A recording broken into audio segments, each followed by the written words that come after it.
વાત કરીએ તો ચૂંટણીના પરિણામો બાદ સરકાર બનાવવાના પ્રયાસો શરૂ થયા છે, ત્યારે પીએમ આવાસ પર એનડીએની પ્રથમ બેઠક યોજાઈ। લોકસભા ચૂંટણી બાદ સરકાર બનાવવાના પ્રયાસો શરૂ થઈ ગયા છે। સૌથી મોટી પાર્ટી એનડીએની પ્રથમ બેઠક પીએમ આવાસ પર ચાલી રહી છે, જેમાં સરકારની રચના સંબંધિત નિર્ણયો લઈ શકાય છે। કહેવામાં આવી રહ્યું છે કે સરકાર બનાવવાનો દાવો આજે જ કરવામાં આવી શકે છે। ગઠબંધનના તમામ પક્ષો રાષ્ટ્રપતિ દ્રૌપદી મુર્મુને મળશે।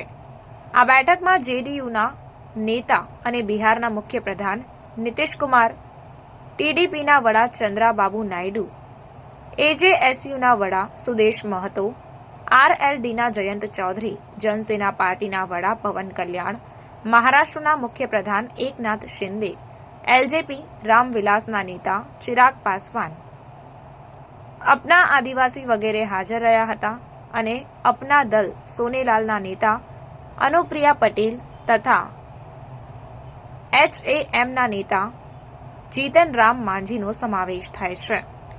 મોદી 8 જૂને ત્રીજી વખત વડાપ્રધાન તરીકેની શપથ લઈ શકે છે અને એનડીએના તમામ સાંસદો પાસેથી એકતા માટે સહીઓ લેવામાં આવી છે। જેડીયુના પ્રવક્તા કેસી ત્યાગીએ કહ્યું કે 7 જૂને સંસદના સેન્ટ્રલ હોલમાં સવારે 11 વાગે એનડીએના તમામ સાંસદોની બેઠક મળશે।